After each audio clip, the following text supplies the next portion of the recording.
तो फ्रेंड्स, आज हम सीखते हैं एक्टिव और पैसिव वॉइस। एक्टिव और पैसिव वॉइस को हम बेसिक रूप से स्टार्ट करेंगे आज। और मुझे पूरा विश्वास है कि 7 क्लासेस के अंदर आपको पैसिव वॉइस ऐसे आएंगे कि आप ज़िंदगी में नहीं भूल पाएंगे। तो आइए शुरू करते हैं एक्टिव और passive voice learning from the basic. तो साथियों, सेंटेंस क्या होता है? सेंटेंस है सब्जेक्ट, हेल्पिंग वर्ब्स, वर्ब्स और ऑब्जेक्ट के कॉम्बिनेशन। ठीक है, सब्जेक्ट क्या है?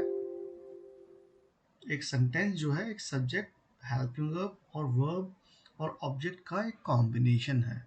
ठीक है, मोटे तौर पर ये 4 पार्ट होंगे उस सेंटेंस के अंदर। बाकी तो बहुत सारी चीज़ें होती हैं, लेकिन आपको ये चारों याद रखने हैं, क्योंकि जब एक्टिव से पैसिव वॉइस बनाएंगे तो आपको इन्हीं की आवश्यकता पड़ती है। ठीक है, अब देखिए,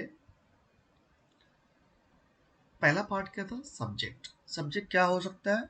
सब्जेक्ट एक प्रोनाउन हो सकता है। सब्जेक्ट एक नाउन हो सकता है। नाउन का मतलब पर्सन, प्लेस और थिंग को हम नाउन कह देते हैं। ठीक है, प्रोनाउन क्या है आपकी? सिंगुलर भी हो सकती है और प्लूरल भी। जैसे ही जो है आपका सिंगुलर प्रोनाउन है और वी जो है आपका प्लूरल प्रोनाउन है। या फिर आप ये देख लीजिए, शी आपका सिंगुलर है और यू जो है आपका प्लूरल प्रोनाउन है। या फिर आप, ठीक है, बहुत सारे प्रोनाउन आगे बताऊंगा मैं आपको। सिंगुलर नाउन जैसे बुक है और बुक्स है ना। या फिर बहुत सारी जगह कुछ शर्ट है, आपके सिंगुलर नाउन है, और जब इसको लिखा हुआ है शर्ट्स तो ये हो गया प्लूरल नाउन। तो इस प्रकार से हम आइडेंटिफाई करेंगे सब्जेक्ट्स को। मोटे तौर पर प्रोनाउन और नाउन होती हैं इसकी सब्जेक्ट किसी भी सेंटेंस के अंदर। सब्जेक्ट क्या हो सकते हैं प्रोनाउन के अंदर? तो ये है आपकी प्रोनाउंस। ठीक है, मोटे तौर पर प्रोनाउंस के जो केसेस है क्या क्या है? सब्जेक्टिव केस या फिर नॉमिनेटिव केस और ऑब्जेक्टिव केस। मोटे तौर पर आपको यही याद कर लीजिए, दोनों आपस में यूज होंगे क्योंकि इनका आपस में इंटरचेंज होता है जब पैसिव वॉइस आप बनाते हैं। तो आई सब्जेक्टिव केस है, इसका ऑब्जेक्टिव केस क्या होगा? मी। वी जो है आपका सब्जेक्टिव केस है, इसका ऑब्जेक्टिव केस क्या होगा? अस। यू आपका सब्जेक्टिव केस है और यू आपका ऑब्जेक्टिव केस है। ये जो है वर्ब से पहले आता है और ये जो है वर्ब के बाद आता है। ये ध्यान रखने के, अगर वर्ब के बाद ये लगा तो वो ऑब्जेक्टिव केस है, ये वर्ब से पहले लगा है तो वो सब्जेक्टिव केस है। ध्यान रखिएगा। ही आपका सब्जेक्टिव केस है, हिम आपका ऑब्जेक्टिव है, शी आपका सब्जेक्टिव है और ये जो हर है ऑब्जेक्टिव है। ऐसे ही दे आपका सब्जेक्टिव है और देम जो है आपका ऑब्जेक्टिव केस है। अब बचे ये पॉजेसिव केसेस। पॉजेसिव केसेस के अंदर क्या है? अगर इनके साथ नाउन दी होगी तभी ये यूज होंगे। माई का मतलब कुछ नहीं होता ना, तो my brother, my book, my pen, तो साथ में कोई नाउन लगी होगी। तो नाउन, माई के साथ नाउन लगी होनी जरूरी है, आओ के साथ नाउन। जब ये लगी होगी नाउन तो इसको हम चेंज नहीं करना है, नो चेंज रहेगा। तो ये आप ध्यान रखिएगा। ठीक है, चलिए आगे आगे चलते हैं। अब आते हैं हेल्पिंग वर्ब्स के ऊपर। तो फ्रेंड्स, आपको 2 टाइप की हेल्पिंग वर्ब्स देखने को मिलेंगी। एक होती है ऑर्डिनरी हेल्पिंग वर्ब जिसको हम ओडी हेल्पिंग वर्ब्स बोलेंगे, जो कि तीनों ही डी से स्टार्ट होती है, डू, डज और डेड। ठीक है, अगर ये जब हेल्पिंग वर्ब मानी जाएंगी वो तब मानी जाएंगी जब इनके बाद वर्ब दे रखी होगी। और वर्ब कौन सी आती है इनके बाद? वर्ब की फर्स्ट फॉर्म। अगर डू, डज और डिड के बाद वर्ब की फर्स्ट फॉर्म दे रखी है तो ये ऑर्डिनरी हेल्पिंग वर्ब्स हैं। ठीक है। और याद रखिएगा डू और डज और डिड को जब पैसिव वॉइस बनाएंगे एक्टिव से पैसिव में, तो ये कभी भी वहां पर यूज नहीं होती हैं, ठीक है, ये ध्यान रखिएगा आप। फिर है main helping verb. Main helping कौन सी है? Is, am are, has, have, was, were, had, will, shall या फिर मोडाल्स। बट इनके बाद वर्ब दी होनी चाहिए, तभी ये मेन हेल्पिंग वर्ब कहलाएंगी, ठीक है। अगर इनके बाद ये वर्ब नहीं दे रखी होंगी, मान लिया जाए ये भी वर्ब नहीं दे रखी है और यहाँ पे ये भी वर्ब नहीं दे रखी है, तो क्या होगा, ये फिर ये खुद वर्ब का काम करती है, डू डज डिड करना होता है ना, ऐसे ही फिर वर्ब का काम करेंगी, तो ये ध्यान रखिएगा आप। देखा ना, if do does did is, am are, was were, has have, had come alone in a sentence, they are treated as verb। अगर सेंटेंस के अंदर डू डज डिड अकेला आ जाए तो वो फिर वर्ब का काम करता है। एग्जाम्पल देखिए, आई डू इट। आप देखिए यहाँ पे डू के साथ कोई और वर्ब नहीं लगी है, तो यानी कि ये डू खुद वर्ब का काम कर रही है और इन तीनों का मतलब होता है करना, ठीक है। इसी प्रकार से ये जो है इज, एम आर का मतलब होता है होना, और हैज हैव का मतलब कुछ आपके पास होना होता है वो भी, ठीक है। वाज वर मतलब भी कुछ होना होता है, हैड मतलब भी था, कुछ था आपके पास, ठीक है। तो ये होना है इनका मतलब, जब यूज करेंगे तो आगे मैं बताऊंगा आप लोगों को। आगे चलते हैं। उसके बाद when they act as verbs, अगर हैज हैव आया है कि सेंटेंस के अंदर, वो कब वर्ब के साथ काम, अगर इसके साथ में कोई वर्ब नहीं दे रखी है तो ये खुद फिर हैज हैव वर्ब का काम करती है। तो हैज हैव फर्स्ट फॉर्म है और इसकी हैड जो है सेकंड फॉर्म है और हैड थर्ड फॉर्म है, और फोर्थ फॉर्म क्या होती है इसकी, हैविंग। ऐसे ही डू डज फर्स्ट फॉर्म है, डिड सेकंड फॉर्म है, डन जो है थर्ड फॉर्म है और डूइंग जो है fourth form. Is, am are और बी जो है आपकी first form, was were second form, been third form और बीइंग फोर्थ फॉर्म, जिसको कि हम बाद में सीखेंगे बी फैमिली भी कहते हैं इसको हम, ठीक है। और विल शैल यूज होगा तो उसके साथ बी लगाया जाता है, मोडाल्स होगा तो बी लगाया जाता है। मोडाल्स कौन से होते हैं, like can, could, may, might, shall, should, है ना, ऑट टू एटसेट्रा, ये क्या है, सभी मोडाल्स का रूप है। मोडाल जब हम एक ग्रामर में करेंगे तो आपको समझाऊंगा अच्छे से, ठीक है। तो आगे चलते हैं। ये है be family, the life of passive voice. रीढ़ की हड्डी कहा जाता है इसको पैसिव वॉइस की, तो ये ध्यान रखिएगा क्या है बी फैमिली। बी फैमिली मतलब ये वर्ब जो है इसका मतलब होता है हिंदी में होना, ठीक है। इज, एम, आर ये है फर्स्ट फॉर्म और बी भी होती है फर्स्ट फॉर्म, लेकिन जब बी कहाँ पे यूज करेंगे, मोडाल्स के साथ में बी यूज किया जाता है, बाकी सबके साथ इज, एम, आर यूज किया जाएगा।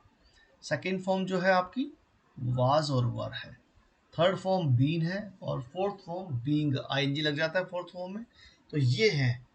अब आप सोच रहे होंगे कि इसका यूज कहाँ पे करना है, कैसे करना है, ये बहुत इंपॉर्टेंट है क्योंकि इसके बिना तो कोई पैसिव वॉइस आपका बनेगा नहीं। तो आगे चलते हैं। पहले आपको मैं वर्ब बता दूं कौन कौन सी वर्ब्स हैं, जैसे मोटे तौर पर एग्जांपल के तौर पे वर्ब लिख रहा हूं मैं, जैसे हेल्प, हेल्प्ड, हेल्प्ड, ये आपकी first form, second form, third form, फिर helping fourth form. Teach, taught, taught, teaching, है ना, टेलीकास्ट, टेलीकास्ट, टेलीकास्ट, टेलीकास्टिंग। तो ये मैंने एग्जाम्पल दिए हैं वर्ब्स के, किस टाइप के वर्ब्स होती हैं। तो जब पैसिव वॉइस बनाएंगे तो आपको ये सारी वर्ब्स को भूल जाइए, ये यूज नहीं होगी, आपको सिर्फ एक वर्ब यूज करनी है, वो की वर्ब की थर्ड फॉर्म। पैसिव वॉइस में only this form is used in passive voice, ठीक है, लिखा भी है मैंने, आप देखिए लिखा हुआ है, ठीक है। सिर्फ थर्ड फॉर्म ही यूज होगी पैसिव वॉइस के अंदर, कोई और फॉर्म यूज नहीं होगी। थर्ड फॉर्म कौन सी है, कोई भी हो सकती है थर्ड फॉर्म, इतना तीन एग्जांपल लिखे हैं बस मैंने आपको, ठीक है। आगे चलते हैं। अब rule from AV to PV, अब रूल आपको बनाना है एक्टिव वॉइस से पैसिव वॉइस में। सेंटेंस एक जो सिंपल होता है वो क्या है, सब्जेक्ट आएगा, फिर हेल्पिंग वर्ब होती है, हेल्पिंग वर्ब हो सकती है, फिर वर्ब होगी, फिर ऑब्जेक्ट। ठीक है, कोई भी ऑब्जेक्ट होगा वो सब्जेक्ट बन जाएगा आगे। अगर नाउन होगी तो एज इट इज आ जाएगा, बट अगर प्रोनाउन केसेस हैं तो उस ऑब्जेक्ट का सब्जेक्टिव केस बनाएंगे फिर हम। ठीक है, फिर ओनली एमएच भी आती हैं। अगर डू डज उस सेंटेंस के अंदर दिया गया होगा तो डू डज और डिड वहां पे पैसिव वॉइस में कभी नहीं आएगा, ध्यान रखिएगा, लिखा है मैंने मोटा सा, मैंने क्रॉस लगाया हुआ है यहाँ पे। ओनली एमएच भी आएंगी, एमएच मैंने बताई ना, इज एम आर हैज है ना, हैड वाज वर, ये एमएच भी है आपकी। फिर आएगी बी फैमिली। बी फैमिली वो आएगी जो जिस टेंस के अंदर वर्ब आती है। मान लीजिए प्रेजेंट कॉन्टिन्यूस सेंटेंस है, प्रेजेंट कॉन्टिन्यूस के अंदर वर्ब की फोर्थ फॉर्म आती है तो बी फैमिली की फोर्थ फॉर्म लगाएंगे। मान लिया जाए पास्ट इंडेफिनिट का सेंटेंस है, वहां पे वर्ब की सेकंड फॉर्म आती है तो बी फैमिली की सेकंड फॉर्म हम लगाएंगे। ठीक है, और जो सेंटेंस की वर्ब होगी उसको आंख मीच के आपको वर्ब की थर्ड फॉर्म में कन्वर्ट कर देना। देखिए लाया ना मैंने, वर्ब की थर्ड फॉर्म। फिर वर्ब की थर्ड फॉर्म लगाने के बाद आपको बाय का यूज करना है, बाय लगा देना है, और बाय लगाने के बाद जो आपका सब्जेक्ट होगा उस सब्जेक्ट को लास्ट में ले आएंगे और उस सब्जेक्ट का आप बना देंगे ऑब्जेक्ट। सपोज यहाँ पे मैंने आई लिखा है और आई का ऑब्जेक्टिव केस क्या हो जाएगा, फिर यहाँ पे आ जाएगा मी। ठीक है, सपोज यहाँ पे मैंने लिखा है हिम, तो हिम का सब्जेक्टिव केस आगे आएगा तो क्या बन जाएगा, वो ही हो जाएगा। तो इस प्रकार से आपको रूल फॉर्म करना है। आई होप आपको समझ में आया होगा। अब एग्जाम्पल देखते हैं। एग्जाम्पल आपके सामने है, ही हेल्प्स मी। यहाँ पे देखिए वर्ब की फर्स्ट फॉर्म दे रखी है और साथ में एस या ई एस दिया हुआ है। पहले हम टेंस को आइडेंटिफाई करते हैं। टेंस क्या है, प्रेजेंट इंडेफिनिट है, क्योंकि प्रेजेंट इंडेफिनिट के अंदर वर्ब की फर्स्ट फॉर्म के साथ एस या ई एस आता है। और अगर सेंटेंस नेगेटिव होगा, इंटरगेटिव होता है, तो वहां पे डू डज आता है। लेकिन जब पैसिव वॉइस बनाएंगे तो डू डज वहां पे यूज करना ही नहीं, मैंने पीछे बता दिया, तो उसको भूल जाएं आप। बट इसके अंदर हेल्पिंग कौन सी आती है, सेंटेंस अगर नेगेटिव होगा, इंटरगेटिव होगा तो डू डज आएगा। अब आएगा बी फैमिली। अब आपको बी फैमिली कौन सी यूज करेंगे, देखिए उस सेंटेंस के अंदर, उस टेंस के अंदर कौन सी वर्ब आई थी, उस टेंस के अंदर वर्ब की फर्स्ट फॉर्म। तो बी फैमिली भी आप वर्ब की फर्स्ट फॉर्म यूज करेंगे। कौन सी थी वो, इज एम आर, और बी आएगा तब जब मोडाल्स होगा तो। ठीक है, तो देखिए मी का ऑब्जेक्टिव, मी ये यहाँ पे ऑब्जेक्ट था, ऑब्जेक्ट का सब्जेक्ट बनाया मैंने, यहाँ पे ऑब्जेक्ट का सब्जेक्ट बनाया तो ये बन गया आई। एमएचवी तो इसमें रूडर्स है ही नहीं, एमएचवी तो आएगा ही नहीं, एमएचवी तो आया ही नहीं। फिर आया बी फैमिली। बी फैमिली कौन सी आएगी, क्योंकि उस सेंस में ओके फर्स्ट फॉर्म आती है तो बी फैमिली की फर्स्ट फॉर्म कौन सी आएगी, इज एम आर। तो इज एम आर में से क्या आएगा, आई के साथ एम आ गया। फिर हेल्प की को हम कन्वर्ट कर देंगे थर्ड फॉर्म में, हेल्प की थर्ड फॉर्म हेल्प्ड। फिर हम लगाएंगे बाय, मैंने रूल में पीछे बताया, बाय लगाया वो आपकी थर्ड फॉर्म के बाद। फिर सब्जेक्ट का ऑब्जेक्टिव केस, सब्जेक्ट क्या था वहां पे ही, तो ही का ऑब्जेक्टिव केस हो जाएगा हिम। तो इस प्रकार से हम सेंटेंस का पैसिव वॉइस बना सकते हैं। ये मैंने एग्जांपल दिया है, आपको मोटा समझाने की कोशिश की है। आगे चलते हैं, अब एक और एग्जांपल लेते हैं। I am writing a letter, I am writing a letter. अब देखिए सब्जेक्ट ये रहा आपका, एम जो है आपका हेल्पिंग वर्ब है यहाँ पे, क्योंकि वर्ब की फोर्थ फॉर्म के साथ आया हुआ है। फिर आपका ये ऑब्जेक्ट है। टेंस कौन सा हुआ है, आपको टेंस तो आइडेंटिफाई करना ही पड़ेगा। प्रेजेंट कॉन्टिन्यूअस, हेल्पिंग वर्ब कौन सी इसके अंदर, मेन हेल्पिंग वर्ब है कौन सी, इज एम आर। और इस टेंस के अंदर कौन सी वर्ब आती है, वर्ब की फोर्थ फॉर्म। अब देखिए इस टेंस के अंदर वर्ब की फोर्थ फॉर्म आती है तो बी फैमिली भी हम वर्ब की फोर्थ फॉर्म ही लगाएंगे। तो देखिए उसमें वर्ब की फोर्थ फॉर्म आती है तो बी फैमिली भी हम वर्ब की फोर्थ फॉर्म, वो क्या हो जाएगी, बीइंग। तो अब जब पैसिव वॉइस बनाएंगे तो बीइंग लगाना पड़ेगा हमें बी फैमिली की जगह। तो अब देखिए ए लेटर तो आपका प्रोनाउन केस नहीं है, ये तो नाउन है, तो नाउन तो एज इट इज उठ के आ जाती है, तो नाउन एज इट इज आ गई आपकी ए लेटर। अब आएगी बी फैमिली, तो नहीं आएगी, पहले एमएचयू आएगी, तो ए लेटर के साथ क्या आएगा, एमएचयू हमेशा रहेगी, एमएचयू को आपको रिमूव नहीं करना है। देखिए एमएचयू लिखा है मैंने, तो ए लेटर के साथ क्या आएगा, इज आना चाहिए, इज हमारे में से, तो इज आ गया। अब आएगा बी फैमिली, तो बी फैमिली क्या है आपकी, कौन सी आनी चाहिए, बी, क्योंकि उस टाइम पे ना वर्ब की फोर्थ फॉर्म आती है तो बी फैमिली की फोर्थ फॉर्म आएगी, तो ये हो जाएगा बीइंग। बी फैमिली लगाने के बाद आपको जो भी इस टेंस के अंदर वर्ब होती है उस वर्ब को कन्वर्ट कर देना वर्ब की थर्ड फॉर्म के अंदर। तो ये आ गई आपकी वर्ब की थर्ड फॉर्म। रिटर्न राइटिंग की थर्ड फॉर्म क्या होगी? Return.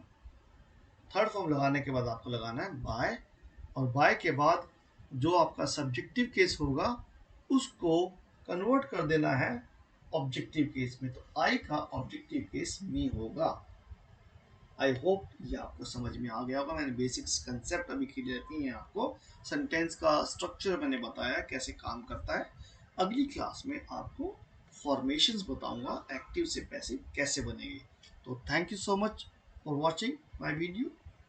C you in the next class, class number 2. Thanks.